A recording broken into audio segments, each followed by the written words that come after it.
people are more than happy to do it. And what happens is if they go there and they don't find the book, they're going to ask you, stop people. Okay.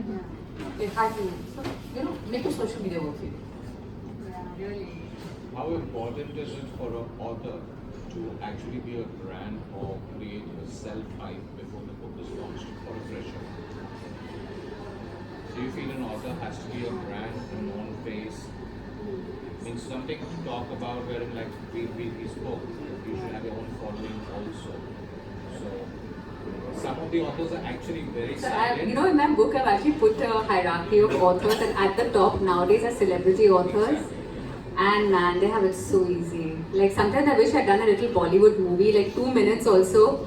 My life would have been golden right now. It was like 5,000 people over here. But yeah. I think being a known face helps, but it's not mandatory initially. So what I meant was the hype, because most of the writers are these silent types who have their own set of very few friends. So a different type of a hype which is created where yes, you have your followers. Like Ma'am said, she has been writing blogs and all that stuff. So you need to create that niche also. See, and I'm being brutally honest. Yeah. Nobody in this world has figured out what makes a bestseller, right? Nobody's figured out as to what will make a book click and what will not. So the books that you back the most sometimes flop the most as well. So given that that's the way it is, the only way you can actually make your book successful if you are a completely reckless guy is to write a brilliant book, a completely different book without following the trends, and then hope that somebody picks it up and starts looking at it, and then it snowballs into a successful book. That's what you can do at best. But beyond that, then you just have to write a good book and leave the rest to God. I'd just like to add that some of the most successful books in terms of awards and in terms of recognition in the previous year came from authors who were completely unknown in terms of brands. It was Shubhangi Swaroop, it was Amrita Mahale. These were names we had never heard of before, and they were debut books. So the bottom line is, as Ravi said, write a damn good book. At the end of the day, it is about writing a good book. Yeah. You can build your brand as much as you want, but if your book is not good, it's not going to sell. Readers are ruthless. Yeah, but having said that, I want to make 2 points here. One, a good marketing campaign that we discussed can actually con the readers into buying your book once. It cannot make them love your book and buy you repeatedly. Okay, so you might sell the first book, but you'll never be able to sell the second book because the readers will stay away from you. Two, you talk about a brand. For a debut novel, well, we don't have too much of a choice. We are what we are, right? But subsequently, evolving into a brand helps, because in India more than anywhere else in the world, people read authors, and we have only limited time in a year. So we read about what? Most of the people here may read about 20, 30 books a year, but most Indians would probably read about 10 books, 11 books, 12 books a year. And with most of the brand authors coming up with a book every year, it will be very difficult to displace them from that list and get your book into reader and get the readers to read it. So evolving into a brand helps, because you then cement your place in the minds of the reader, and every time. But the problem then comes in when the author starts thinking of himself as a brand. Then further complications arise. So you should be grounded, saying it's my writing that has created me, and not me who's created the writing. So that differentiation you should always have. And also, I think the genre in which you're writing, if it's commercial fiction, then yes, you need to have a book out every year, and you need to build yourself as a brand. It's very important. It's critical, absolutely. But if you're writing literary fiction, I think you can get away with not really being bothered about a brand, because at the end of the day, no. I'll tell you why I disagree with you. I disagree with you because commercial fiction writers have the wherewithal to stand up, promote their books, push their brand, everything. A literary fiction writer is nothing but a brand. A literary fiction writer has a snob value attached to him or her, okay, which comes with that particular brand. And people love to carry you around, show off that I've read this author. all those are brand personalities, right? It's also very unforgiving. I mean, you look at Arundhati Roy, you may say she's a brand, but after the first book, the second book didn't do too well. The audience will not. So it's about writing a great book. You can go into your cave for 10 years and bring out a book, but if it doesn't come up to match, And apparently there are different, correct me if I'm wrong, different levels for commercial fiction authors to be write bestsellers and literary fiction. So if a literary fiction author sells 5,000 copies, वो bestseller होती है. A commercial fiction author has to sell about 10,000 at least.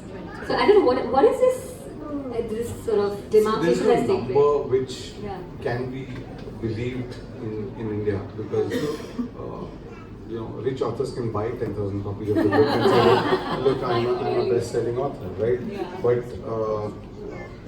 They have done that. but yeah, typically, that's more common than you think. That's very common. but typically in a country like India, if you want to be Nielsen number one in a particular week, you need to sell about 2,000 copies in that week, 2,500 copies in that week.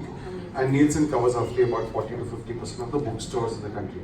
Yeah. So typically, if you sell 2,500 copies on Nielsen, you would end up selling about 4,000, 4,500 copies across the country. So that's the number which gets you number one on the bestseller list. Number 10 on the bestseller list will be roughly about 700, 800, 900 copies, depending on the new launches in that particular week or the preceding few weeks. So if you sell about across the country about 1,500 copies, you would be in the top 10 books in the, which to my mind is a very low number to be in the top 10, but that's the way it is.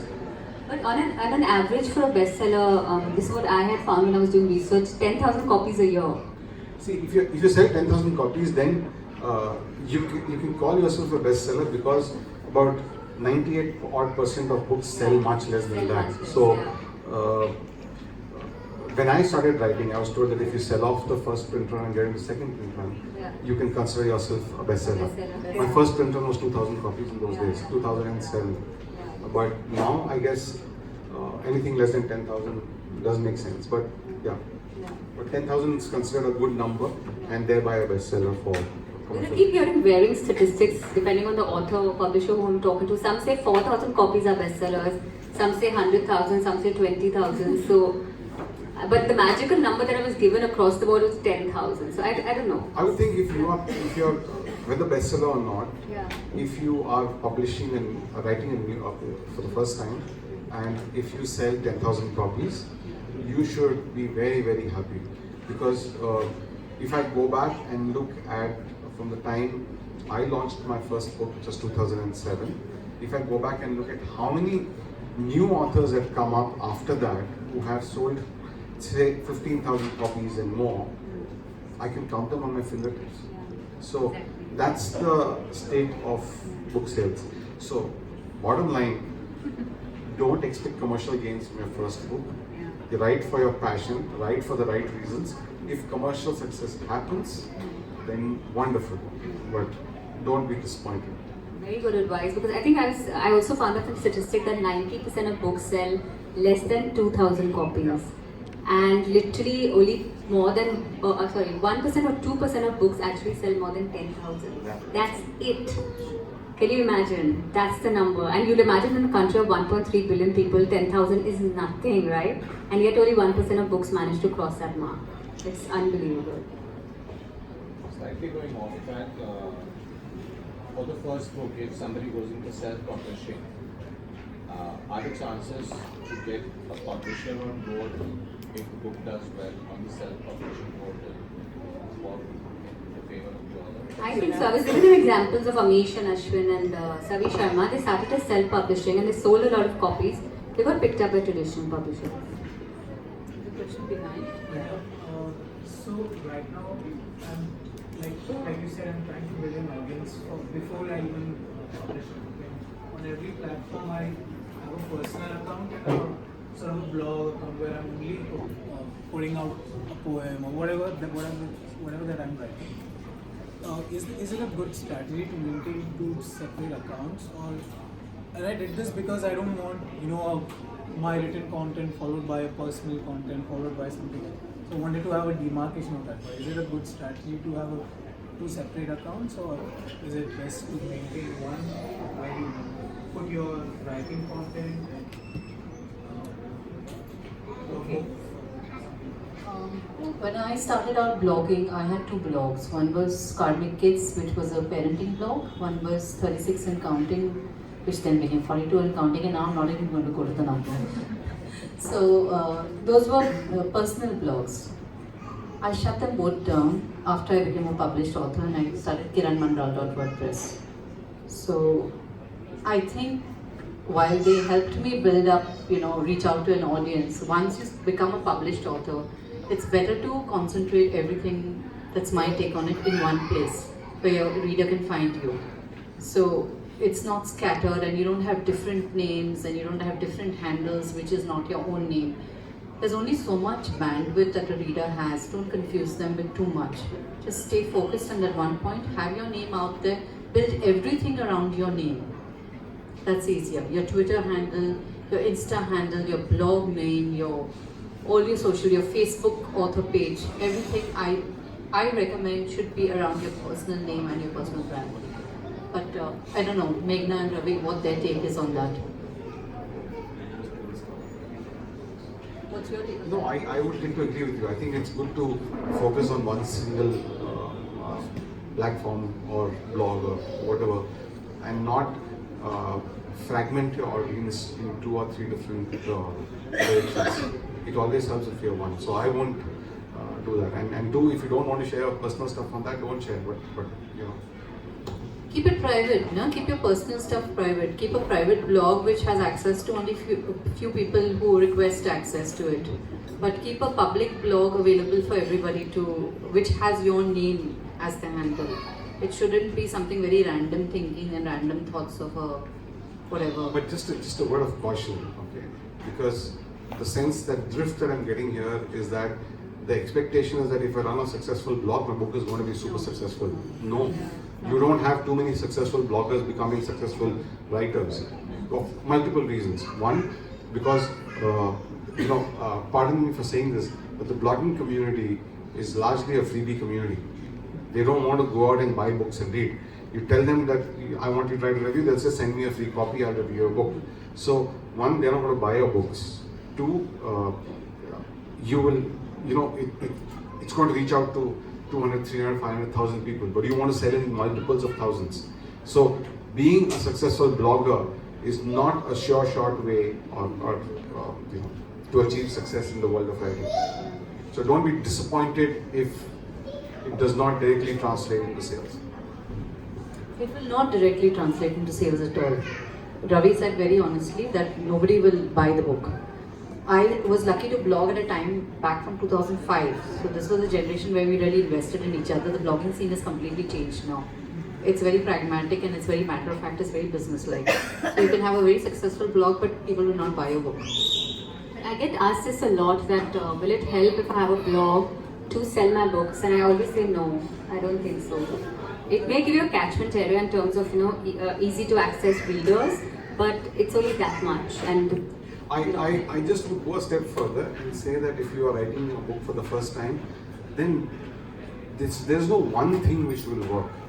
Do everything in bits and pieces. Whatever you can do, please do. You don't have an ad agency at your disposal or large strategy team at your disposal and a large budget. At best, you will have, if you are rich, you will have 3, 4, 5 lakhs. If you are not rich, you'll have some 20, 30, 40,000 bucks at your disposal to promote the book. So you will not be able to do as much as you would want to do. So do little bits of everything.